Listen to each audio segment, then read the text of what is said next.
back to What the Bird Heard. My name's Kimber. And I'm Valerie. Now here's Susie with events. The trivia question this week is who recently won her 23rd Grand Slam title. There's an athletic eligibility meeting this Monday, February 27th at 7 p.m. at Capitol. If you are planning to play sports for Capitol and are not sure if you are eligible, this meeting is for you. Boys basketball is playing North next Tuesday, February 28th. It's yearbook time. You can order your yearbook in the main office, and the last day to order is March 22nd.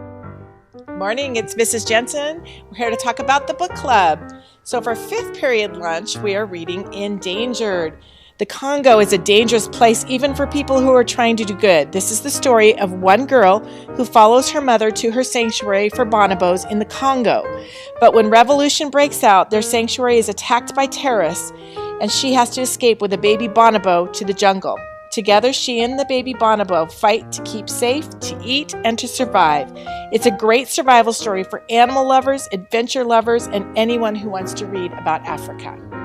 For sixth period lunch, we're reading Marcelo in the Real World. Marcelo hears music no one else can hear, part of an autism-like disease that he has.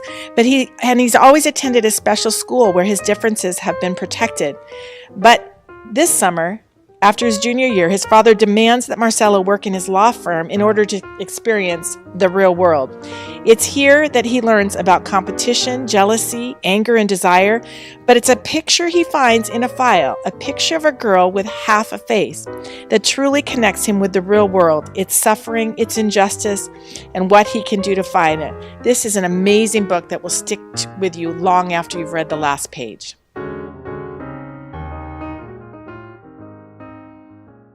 Thank you. Now here's Emily with It Go Boom.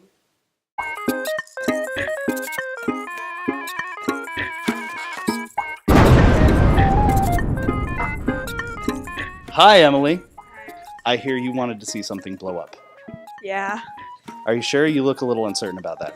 Yes, I do. Oh, okay. All right. So what we're going to do today is we're going to make us a little bit of a hydrogen balloon bomb. I've got my little concoction of chemicals here, as you can see. Gloves, goggles, we're going for safety here. Safety all around. But we've got a little bit of a reaction that's going to go on here with the aluminum foil that I just dropped in there. And as that starts cooking, what's going to be happening here is the chemical that's inside there is going to react with the aluminum foil, and it's going to release hydrogen gas, which I'm going to capture inside this little balloon here. All right, so just so you know, the reason why I've got this sitting here in the bucket is because this reaction is exothermic. For those of you guys who haven't gotten to be in Miss Davis's or Mr. Plu's class yet, so what that means is that as the reaction is occurring, we're going to be breaking bonds and we're going to be making bonds, and in that whole net process, we're going to be releasing energy as heat. Now this is being kind of slow, but we're going to let this one sit here for a little bit, and I've got one already made over this way. All right, Emily, explosive balloon. Hold this in your hand for me. Do it. Hold it. Okay, now hold it kind of out from your face a little bit, because you know we don't want you losing anything. And No, please, no. that's a regular balloon. So that's what a regular balloon does when you expose it to a little bit of heat. The balloon that we have over here is full of hydrogen gas. Like a helium balloon, it actually floats because it's less dense than air. Air is mostly nitrogen. That's a lot bigger, heavier atom. Now what's going to happen is as these hydrogen atoms mix with the oxygen that's in the air and we expose it to just a little bit of heat to start the reaction, as it combines to be able to make water, it's going to release a ton of energy really, really fast, and that should give us a nice little fireball there.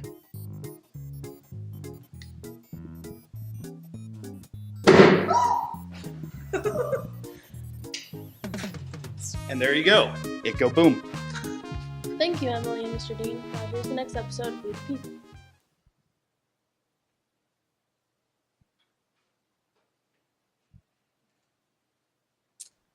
Hello, Fairmont, and welcome to this week's installment of We the People with Mr. Hall and the very stylish Mr. McDermott. Okay, clearly game day. We are here to talk about some more wonderful African American contributions to our society.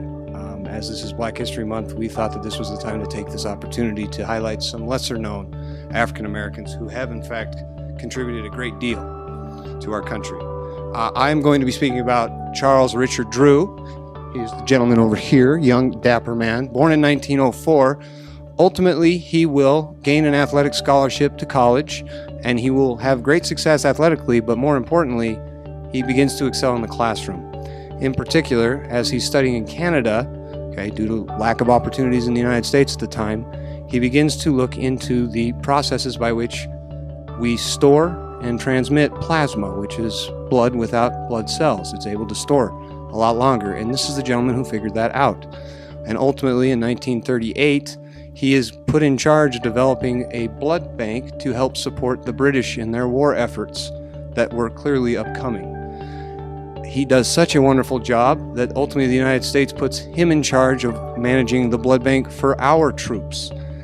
He's only in that position for several months, however, when the United States military informed him that they wished to have no African American blood donated, or if there was any donated, it would not be used. He petitioned for this segregation of blood types to end, and ultimately the United States military will allow African Americans to donate plasma that will be used, but only on African American troops. This ultimately results in Mr. Drew resigning his commission. Ultimately, he will die in a car crash in 1950, tragically, as he and 3 other fellow physicians are driving down to Tuskegee Institute in Alabama to attend a medical conference. And without further ado, Mr. McD. Thank you, Mr. Hall. The person I'm going to talk about today is Thurgood Marshall. This gentleman. Thurgood Marshall is known for really 2 things. In 1955, he argued the famous Brown versus Board of Education case in front of the Supreme Court. This was the case that will overturn segregation here in America, overturning the earlier ruling of Plessy versus Ferguson that allowed for separate but equal facilities. The problem was those facilities were never separate or equal. And so, again, the Brown versus Board of Education case was the one that overturned that decision, that earlier decision by the Supreme Court. Thurgood Marshall then later on was nominated and confirmed to the Supreme Court, where he served many, many years, dying in the early 2000s. And was replaced by, I think it was Roberts is who replaced him, yes. I can remember there. Mine went blank.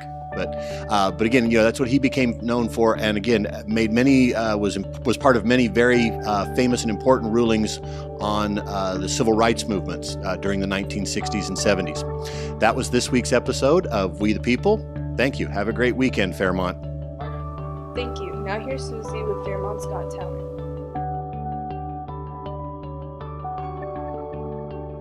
Fairmont's got a talent show coming up right before spring break, and we want to see what you've got. The talent show is happening on Friday, March 24th. We would like to see a variety of talents in the auditions, not just singing.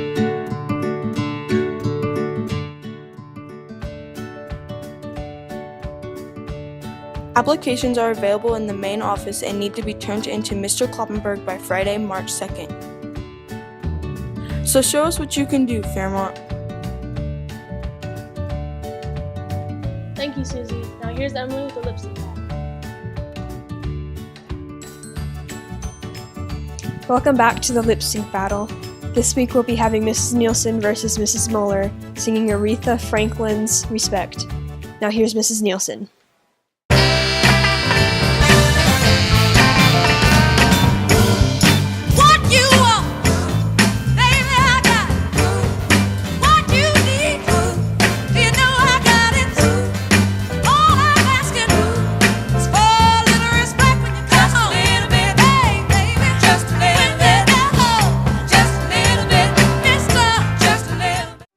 Thank you, Mrs. Nielsen. Now here's Mrs. Moeller.